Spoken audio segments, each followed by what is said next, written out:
Welcome, everybody. Grab a cup of coffee. Here is what's going on. Let's just get right into it, set some expectations. I want you guys to engage today. Engage with questions. You can start submitting your questions now. Anything really about SEO, marketing, business, value creation. If you are a marketer here on behalf of your business or your moving company, I myself used to be all in on marketing. I used to be a lead marketer, and then I really am the head of marketing here. And so there's a lot of things I've learned, a lot of books I've learned. So I'm here to answer those questions. Obviously, SEO questions. We've got me. I've got Travis Cole here and some people from the team to answer your SEO questions. And then anything business related. I spend a lot of time learning about business. So if I can help you bring value there, that's what I'm here for. So start engaging with your questions. My hope is that this grows to be more and more people from our clients, from your teams that join us. And we just create a session where we have tons of value. And then this will probably be moved to maybe a once every 3 weeks or once a month, depending on your guys' feedback. So number two, this really isn't a place for ticket support. So any business requests, changes to your website, send it over to your client success manager or team at rotatedigital.com. That will give you everything that the service that you normally have. Just don't send it here. We don't need that to be filling everything up. The third point here on setting expectations, have an abundance mindset. We are all business owners here. Some of you guys might even be in the same city. Here's the deal. There is so much business out there. Let's have an abundance mindset and let's help each other grow and become the best moving company owners and business owners out there. So that's what I want you to do. And then give me feedback. Either here in the chat, you can submit directly to me any kind of feedback, thoughts, questions at the end of this chat, or just email Travis at rotatedigital.com and send it on over. Give me like a 1 in the chat if you can still hear me, you're still with me, and everything is on track. Good. We got a 1. All right, so the purpose of today, for those of you guys who don't totally know, here's the purpose of today. I am simulating, pretending that we're sitting down for coffee. I just flew to your city. You said, Travis, I'd love to have coffee with you, learn, get insight, just talk. That's what we're doing today, sitting down for coffee, talking about SEO, marketing, business, Google Ads, whatever to help you achieve that small next brick to getting a bigger business and creating more value. That's what we're simulating here. My team and I are here. I've got people from my team. We're here for you. This is all about you guys. My goal is for you to get one valuable takeaway for your business, for you and your business, whether that's more knowledge, more clarity, or new action to take. That's my goal. We're not here to just kind of sit back, relax, and waste time. We don't have time for that. It's to get a valuable takeaway for your business today and get you to another step in the right direction. So that's what we're here today. It'll last about 45 minutes. If it's real busy today, we'll go longer than that. And if we answer all questions, we don't have any more questions from anybody, then what we'll do is we'll end it. I'll prepare maybe some more questions that we get often so that you guys can just sit back and maybe just relax moving forward on these. So, first one. So it's going to be a good experience for everybody. Again, and it's open to you or anyone from your team. This is a great opportunity to send your business development, your sales guy here. We can add sales in this if that's something we want to do. If this is marketing, send your marketing person here. This is for anybody on your team. Again, trying to add as much value to you guys as possible. Here is the agenda today. And I need to get I need to make sure I know the time. All right. The agenda today, I want to review the purpose and desired outcome of your time today. We've already done that. We've reviewed. This is the purpose. Here's the desired outcome, a big takeaway. I am going to share actually one valuable takeaway I've had in business. So moving forward, I'll share one valuable takeaway. I'll just kind of share my heart, what's been cool about it, some experience from that. That allows people to submit questions, and then it allows people to basically come in if they're running a little bit late. And then number 3, open it up for questions. You guys get all your questions in. We'll start going through them. You'll probably get more and more questions, but we got to get it in the chat there. And then lastly, share some valuable takeaways. I'm going to ask you guys to share a valuable takeaway at the end of this. And then we're going to close it out and enjoy the Friday. Okay, recent personal valuable takeaway. We're rolling right into it. Whoa, there you go. I will forgot my animation there. Recent valuable takeaway. Here's the problem. I've been struggling in the business of like, how do I know my machine, the business, the machine I'm building is getting better. That was my problem. And the emotional side of it is I've been just feeling out of control in my business.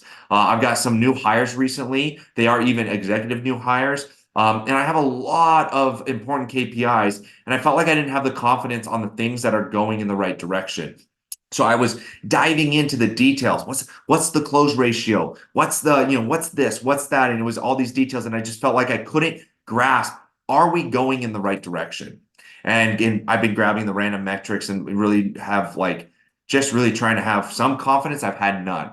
Here's what happened. I've got a mentor, and I work with him often. And the solution to this was to build a core macro business KPI for you as an owner. Or if you're not an owner and you're running a department like marketing, build the core macro, most important numbers, most important KPIs. They say as a machine, as the business machine or the department machine, it's getting better overall macro, or it's getting worse. That's what I want to do. And so we want to create a foundational set of core KPIs that let you know that we're moving in the right direction. So this is not going to be, this is not necessarily going to be like, what is Google Ads exact ROI?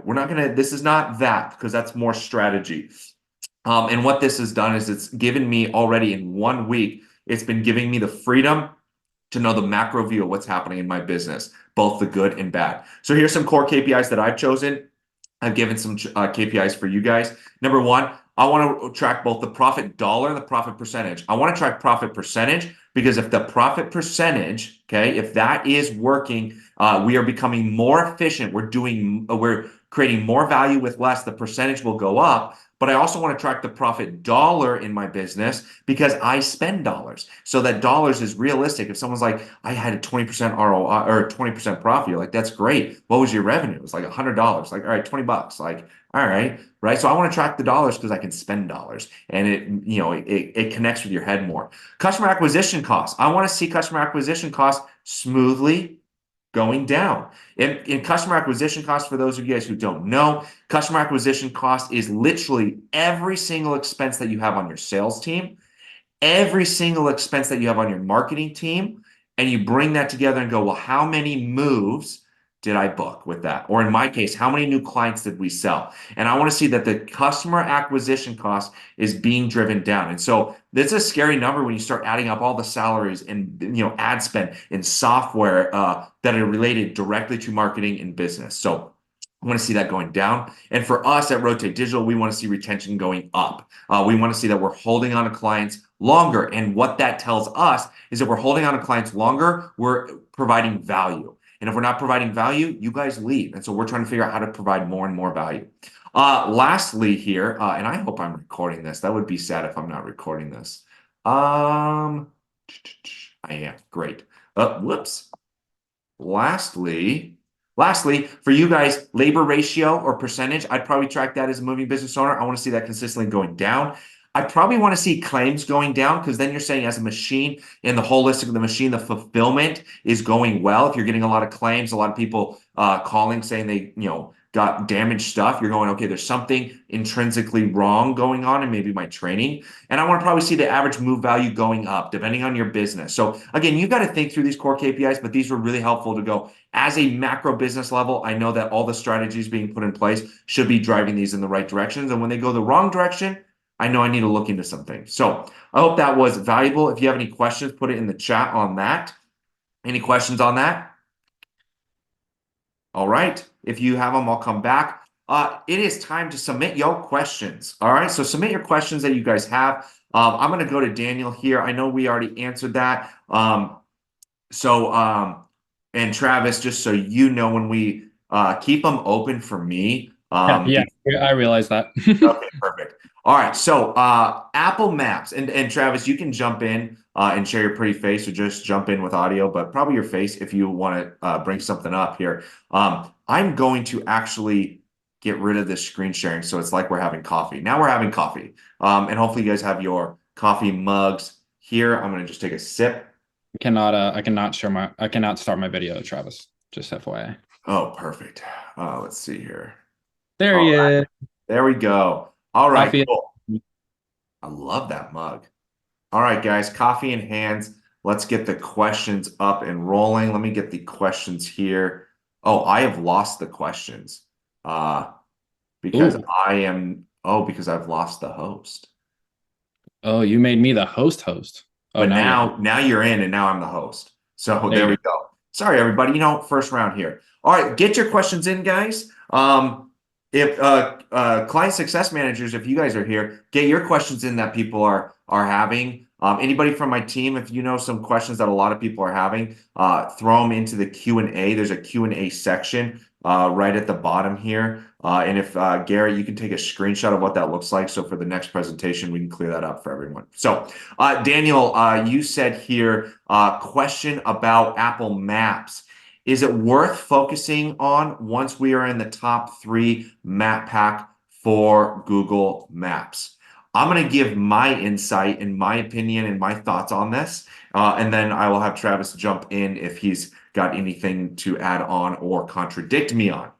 So, first of all, we have an assumption here that the Google Maps is the place to like be focusing your efforts on. You talk about leverage as a business owner. Where can I spend my money on SEO and getting ranked and get the most value out of it? We believe, and I would say most people will believe Google Maps is where it's at. And the data actually says that way more people use Google Maps. And so that's why we focus everything, our efforts, everything like that on Google Maps. Now, let's say you're coming up in the Google Maps.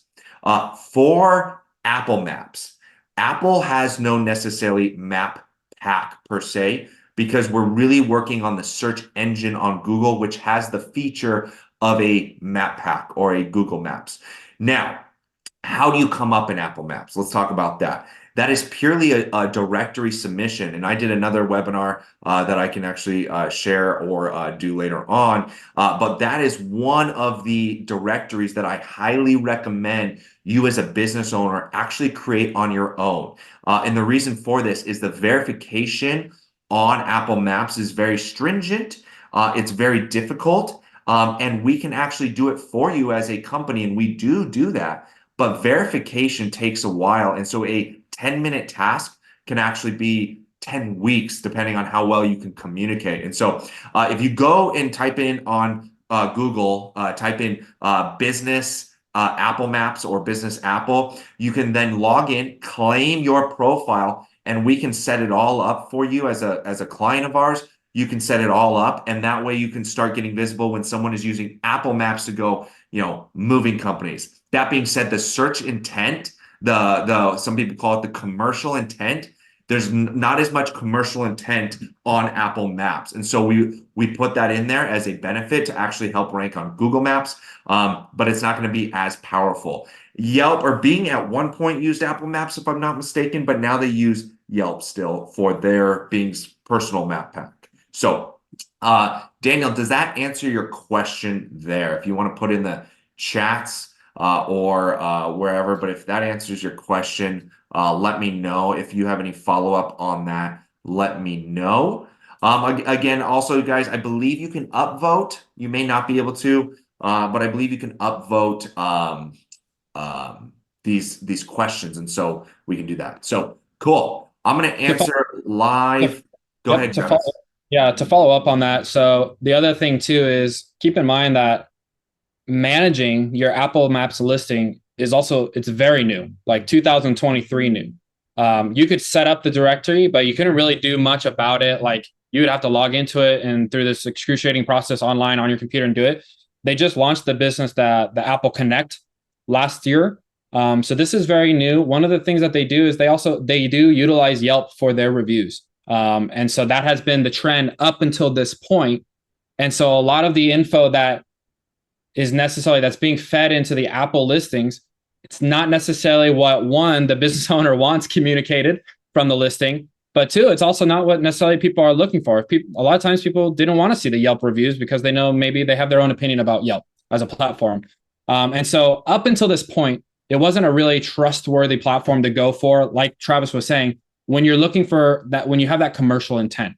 Now, we are definitely aware that everybody's trying to compete with Google. And so we have our eyes on what Apple Maps is working on and what they're rolling out and what they're launching.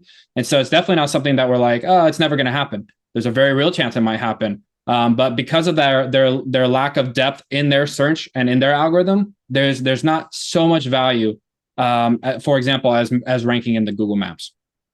Yeah, that's good. Did that make sense to everyone? Is there's it's really about that commercial intent, and that's key. Daniel, I got your chat. You said you got pulled in a call when I was answering your question. So sad. I think I'll send out the recording and make this recording visible. We're trying to figure out how to leverage this and what to do with this. This may be a client only thing. We might post on YouTube. But the short answer on it, Daniel, yeah, is basically Apple Maps doesn't have as much commercial intent. Google Maps has all the commercial intent. You need to make the Apple Maps profile yourself. We've probably already made it for you. You can reach out to us, but you claiming it, I mean, it's an online asset. So you want to claim it and own it yourself. And that's the biggest key, and that will help in Google rankings as well. I'll get this over to you. And if you want to email me or just email your CSM, Client Success Manager, and we'll make sure you've got the directions on how to do that. So cool. Sorry about that. Let's go to the next one. I got one from Garrett. Is it worth changing company hours to be opened later in the day or night so that my Google business profile appears more often in key searching times? Great question. Hold on real quick. I made 2 times locations earlier this week in Maps. I want to hear more about that, Daniel, what you just posted. But okay, to answer Garrett's question, this comes up often. I have a fun story to share about this. We have a client that used to be in Chandler, and that client was ranking #1 when someone typed in movers, Chandler movers, Arizona, and they would rank #1. Their office closed at 5 p.m. and their competitors' offices stayed open till 7 p.m. And the moment that office hours closed, our client would drop to the 3rd spot, and these 2 clients would flip up to #1 and 2. So here is the few things that I want you to know about this. The answer is it does affect it. Again, this whole, when you ever talk to other SEO companies or marketing, like this whole like #1 and stay there is long gone. There's so much that goes into it now. But when it talks about opening your Google business profile later, here's what you have to do. If you're going, I want to just see if I can get more calls. Well, that's a great idea. In a normal business, you would do the same thing. Hey, restaurant closes at 9. Let's stay open till 10 or 11 and see if that's worth it. If you're changing your hours just on the Google business profile and you're not operating and you're not answering the phone calls or even a service, it probably will be a hindrance to you than a help, because there's a reality that Google will listen to some of these phone calls. Google will understand that you're just opening that till later.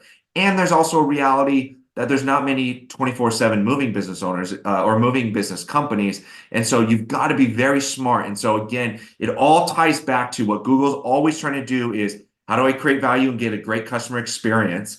And how do we make sure that what is really happening is real? That's why Google business profile locations, they have to be real. And so ultimately, the answer to your question is, if your company is operating later, feel free to open it up later. But if you're doing it just to get rankings, it's not going to be worth it. So, Travis, do you have any insight on that? Questions or thoughts? Yeah, no, that's all good. Another thing, because I love GBP.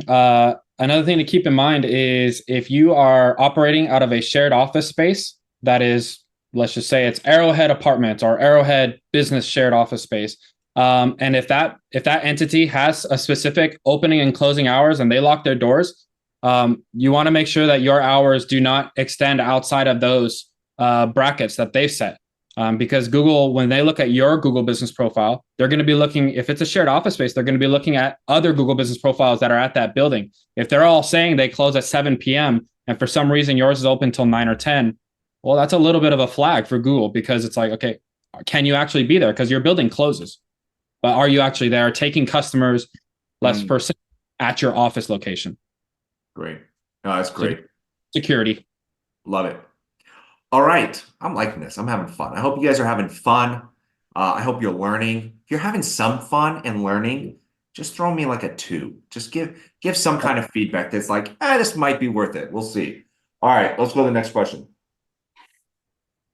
Next question is, 2.5. Can't with you sometimes, Brian. All right. Anonymous attendee. Also, you guys can post these anonymously, which is great. Next, when wanting to create a new location, Google business, can you guys see these questions I'm going through as a participant? Can you guys see these questions that are being submitted? I need a yes or a no from somebody. No, some of them are yes. All right. So probably anonymous are hidden. Oh, maybe the anonymous are hitting. Okay, cool. I wonder if I can make it live. Okay, so here's the question. When wanting to create a new location, Google Business Profile location, is it better to go after a small metro with little competition or go after a large? You guys have great questions. Or go after a large metro. Additionally, will having a new Google Business Profile with zero or a small amount of reviews cause a loss of opportunity? Okay. Really loving that. Did you guys just see this? All right. Okay, cool. All right. Let me answer this, and then I think Travis will have some good insight on this.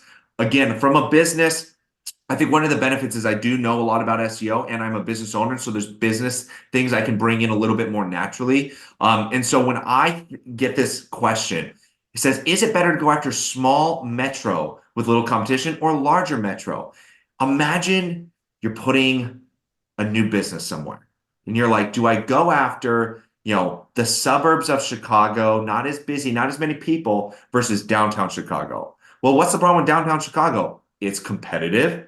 There's lots of competitors. It's going to be hard. What's the benefit? There's going to be upsides of there's a lot of volume there. Downsides, not as big houses, a lot of apartment moves. And so the way I want to answer that question is you've got to make that decision for you as a business first. As a business, what is best? Do I want to be in a large metro and take those type of moves with those type of calls and those type of people? Or do I want to be in a small little competition place? Now, on an SEO side, if you've got a decent brand, aka you've been working with Rotate Digital for about a year or more, you've got a decent brand, the more, how do you say this? Even in the large metros, but I'm not going to throw that out there. The more or the less competitive, sometimes popular, but the less competitive, the quicker your Google business, your new Google business profile can rank. And that's a really amazing thing because you can gain real estate and gain visibility really, really quick with the new Google business profile. We have some clients in, parts of Alabama that are, in fairly big cities, but it's still kind of out there and they dominate for 50 miles. Well, 50 miles, you've got all these people around you. Now there's a sad part of, well, not all of them maybe can afford a moving company. So you got to make that decision. But ultimately, my answer to that question is you have to make a business decision. And then from that, the less competitive, the quicker you can usually rank and the better. And then Travis, you want to say anything on that before I go to the second part of that question? You're doing great. Go for it. Okay. Secondly, then is you said, well, having a new Google business profile with zero or a small amount of reviews cause a loss of opportunity. I will actually say the answer will be yes for this reason only. If you're opening a new Google business profile, and I'm going to say a phantom location or a location. You're opening a new location. Okay. You set up a Google business profile. Now Google sees that. And if you got zero reviews there is a potential for Google to start questioning, is this valid? Is this real? And if this isn't real and the company's willing to put this Google business profile, maybe I need to check the main Google business profile and suspend that and go, hey, I want to make sure that this is still real and in a real location.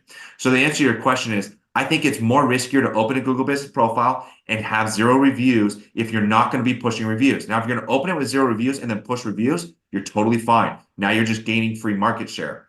But don't put it live with zero reviews and not try to get reviews. It will not be worth it. Cool? Travis, no other comments. All right. Okay, no, I'll add on. I think to go back to the first question, just to reiterate, I think just from a business perspective, if you're trying to decide between smaller and larger metro area or competition, I think who's your ICP, right? Who's your ideal customer profile and who do you want to be servicing, right? Because those areas will determine those things. And so when you're thinking about getting a new location, your main focus should be, are the people in this local area? If you're thinking about setting up a new GBP, probably the intention is because you want to rank organically on searches. Then you need to be thinking about, are the people in that local area people who fit my ICP? Are those the people that I want to be servicing? Are those the people that I want to be working for, working with? And probably that'll help you a lot when making a decision between where you want to go. Cool. Love it. All right, we got another question that I'm very nervous to answer here. You ready? It says, what is the best way to structure daily systems for moving teams? As we are growing, we are finding there is a lack of structure in dispatch and expectations for moving teams. What is the best way to establish new systems for dispatch, truck cleaning, tool checking, etc., to the movers who are used to managing or the management of keeping track of these tasks? I can't teach an old dog new tricks type situation. Okay, I love this question. We got about 15, 20 minutes left.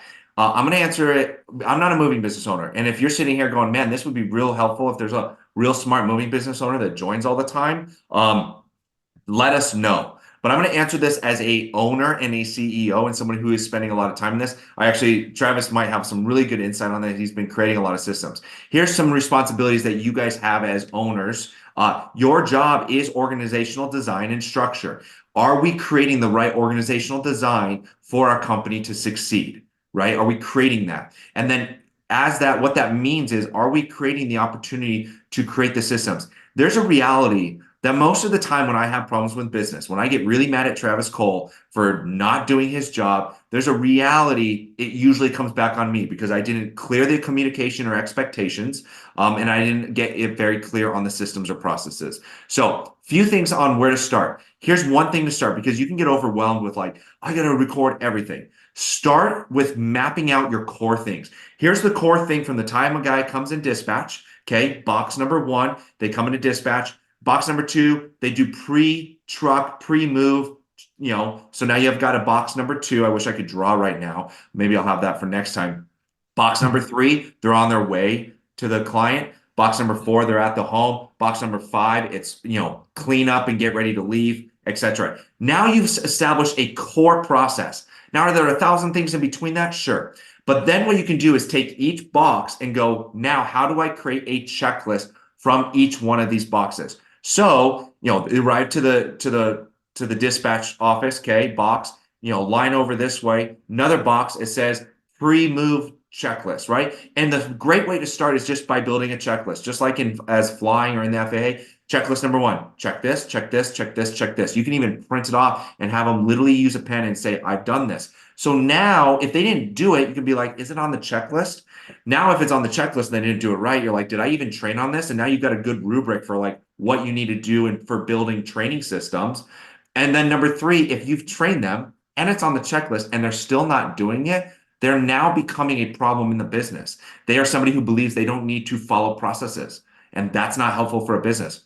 So to answer your question, I'd start with checklists. I'd start with what that is. You can even say on the top of each checklist or the top of each box, what is the outcome? What are your goal? Like, let them know, what is the outcome you're trying to create? Hey, when you go through this pre-moving checklist, the outcome I want is that we've done everything to prepare to have a successful move throughout the day. Well, now they kind of get the gist of it, and now you've got that checklist of what to do, and it's very easy to build onto it, reprint new ones when you learn you miss something. So I hope that answers it. I'm not a moving business owner, but that is what we do here. We build out core overarching value frameworks, or like charts, and you can email me and I'll get you one of ours, and then we just choose each one of the box and we build a checklist off of that to start, and it's a great way to do that. So I answered that live. Hope that helps. Again, in the comments or the questions, if you have a follow-up, let me know. Hypothetically, here we have next question, everybody. Next question. I know I talk fast. I get excited. I'm really excited that y'all are here.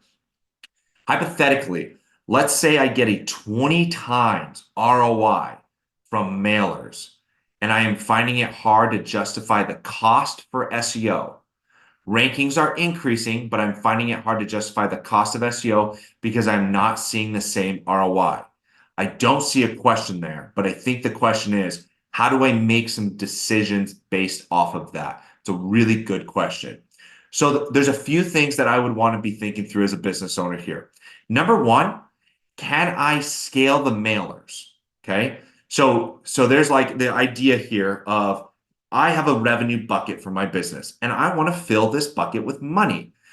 So if I am doing mailers and I'm filling this bucket and it's like, this is full, I can't handle more, this is crazy, right? There's that. There's a short-term answer of like, well, maybe that's all you need.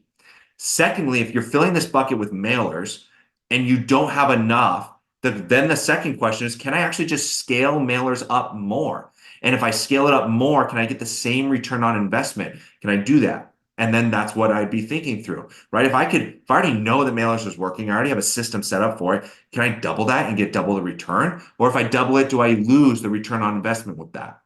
So that's the other question I'd be going through. Additionally, I'd be looking at, does it fill up my bucket that I'm trying to do? I'm trying to make $1 million this year, $500,000 this year, $3 million this year. The question then is, can it fill up my bucket enough? And if the answer is no, then you've got a really good marketing strategy that you want to keep going and keep it going, consistently.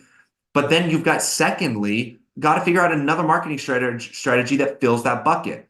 And whether that's SEO or paid advertising, that is a way to then start a new strategy and fill that bucket. And then you got to think about the long-term strategies of what you like. The reason why we like SEO is because it's a long-term strategy. We have clients that spend the time on SEO, spend the money. After a couple of years, they downgrade into a maintenance plan with us. Now they're getting really good return on investments, and now they're opening up new Google Business profiles, and they're just expanding their reach, because a lot of companies will grow by that, but where do they grow in the long term? The 5 years, the 7 years. They grow because they get repeat and referral customers. Well, you can't get repeat and referral customers, and you can't just use and abuse the same people. You got to be bringing new people into the system and funnel. And so I want you to look longer term, down the line. Just like Alex Hormozy says, ye with the longest time horizon will win. Look down the line and go, what is the value down the line of getting exposure and having a model that consistently brings in more and more and more revenue? And again, SEO, mailers, they shouldn't be your only thing. What is the next one? We want to make sure we get something working first. And the idea and the goal when you pay us is that we can get the SEO process working first, or working for you without you having to do it internally while you go focus on other things that we can't do for you. So hopefully that answers your question. If you're specifically now going through, how do I justify Rotate Digital? There's probably some lead attribution we can help you with. And then secondly, we got products that go up and down. You can downgrade and upgrade. We got opportunities for you there. So go in and reach out to your client success manager. If that didn't help, try to do another question and follow up on that. Hopefully that helps. Okay. Travis, if you're seeing questions go into the comments, throw them into the Q&A, because that's a really nice place for me to work out of. So, all right, moving on. How do I know where my sales and leads are coming from so I can scale up on marketing channels that are working? My goodness, you have a great answer, or great question. This is even a question for me in my business. Let me give a kind of a blanket overstatement. This is hard. There's no one answer. You're rarely going to have 90% of your leads or sales coming in and go, this is exactly where it came from. We've got clients who it's like, well, they saw our Facebook ad and they jumped on a sales call and they closed with us. Well, that's attributed to Facebook ads. But did they close because of the Facebook ad, or did they close because they saw countless YouTube videos and their friends saying, use Rotate Digital? It's kind of hard to justify. So we're trying to craft a story. What we're trying to do is take these KPIs, take this data, and say, what is this story trying to tell us?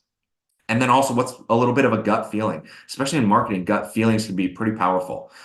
So the answer to your question is, how do I know where my sales and leads are coming from? Number one, you can use something called UTM parameters. If you don't know what UTM parameters are, I've got a video on it. They're basically a thing that you can put to the end of a URL or the end of a link and basically allow you to say where it's coming from. So if you got a QR code on your truck, you can change that URL to have the URL of your business plus a UTM parameter that's behind it. And then when they come to your website, that UTM parameter now tells Google Analytics where it's coming from.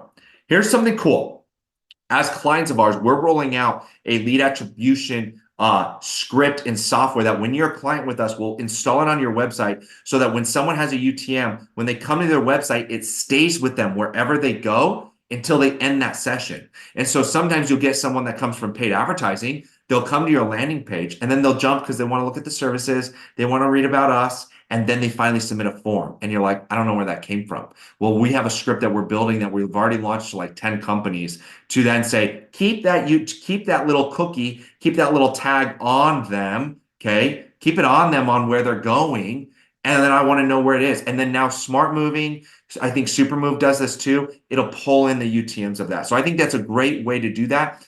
The other way is phone numbers. That would be a great way to do that is have separate phone numbers and then track those phone numbers. A lot of lead attribution on knowing what marketing channels work is getting the right data and then spending the time going through that data. I spent like 7 hours this week just going through the last months of like, where did our leads come from? Where did our sales come from? Where do I need to get more clarity on? So if you're like, hey, this script, I really want this script, reach out to your client success manager. I'm probably getting yelled at for giving it away already because we haven't launched it yet. But that is something that is going to be really, really powerful. So hopefully that answers your question on how do I track sales and leads? But I would start with unique phone numbers, and then I would use UTMs, or even potentially landing pages.